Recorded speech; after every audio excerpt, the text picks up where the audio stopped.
Coffee, we do have some breaking news. We've had an earthquake 2 hours ago. It's hit in Russia, a 6.2 in Russia, and this is a very powerful quake. It was very shallow, only 7.9 kilometers. There was major concerns of possible tsunami warnings, but those have good news. Here is tsunami now. Warnings are off, not expected to happen. Now, it's in the area of the Aleutian Islands, so you're not too far from Alaska either. And but this was a very powerful quake.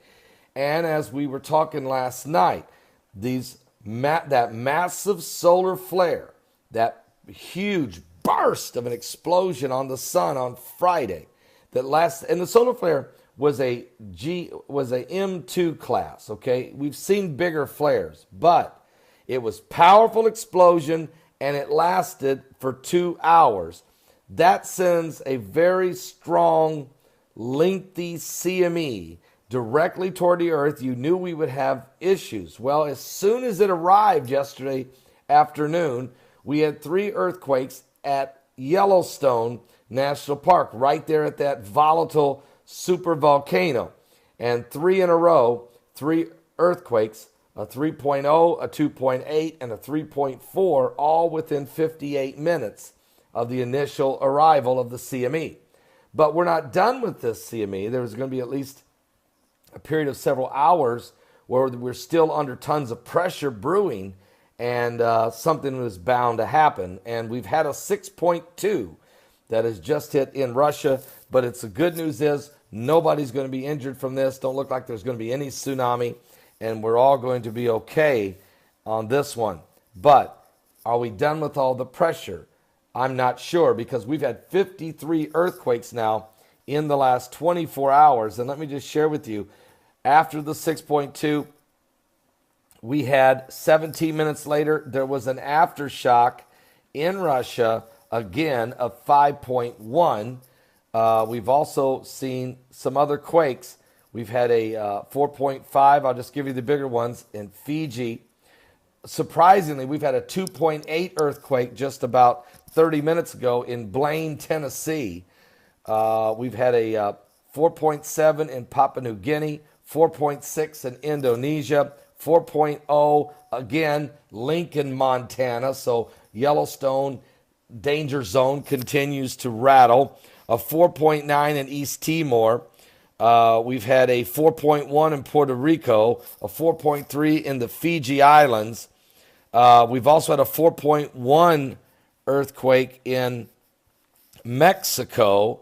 There was also a 4.3 in Russia, a 4.7 in Puerto Rico, a 5.6 in Tonga, a 4.9 in China, a 4.1 in Kyrgyzstan, a 4.9 in the South Pacific Ocean, a 4.1 in Argentina, a 5.5 in Tonga, a 4.6 in Fiji, a 4.3 in Nicaragua. Now, that's all taken place in the last 24 hours. But I didn't even read them all to you, but a total of 53 earthquakes that are 2.5 or more. And specifically now, we're watching the Russia region there, 6.2, followed by a 5.1 a couple hours ago. We'll keep a close eye on what's going on as the pressure continues to build. 53 earthquakes in the last 24 hours. Certainly the effects of those incoming CMEs from Friday's M2 class solar flare burst, a powerful proton release, and the CMEs that's affecting the earth. We'll continue to keep a close eye on it. Yellowstone is still shaking.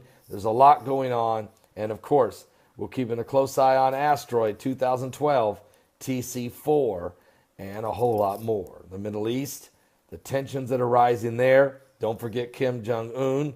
He's never going away until somebody puts him away. And while his regime continues to brutalize his own people. And then, of course, the Trump question. So maybe they're going to blame this earthquake on Trump, the Trump collusion. that they constantly talk about the Russia collusion. I don't know. But the mainstream, lamestream media has always got a problem somewhere. So we'll be back with more current world events. Jesus said we'd have earthquakes in divers places. Jesus said that there would be shaking of the heavens and the earth. We're certainly witnessing that. And the Apostle Paul said it in Hebrews chapter 12. That the Lord said, not only will I shake the heavens, but the earth also. And so we're watching all of these things taking place in the last days. Give your life to Jesus Christ. Don't miss today's live broadcast. Starts at 12 noon Eastern. 12 noon Eastern at my website at www.paulbegleyprophecy.com. BP Earthwatch will join us for a few minutes during that program. We're going to show the actual charts of that incoming, approaching asteroid 2012 TC4. We will show you the scientific charts and graphs that's been released finally, and we've got an issue. We got to look at it. What can I say? We got to look at it.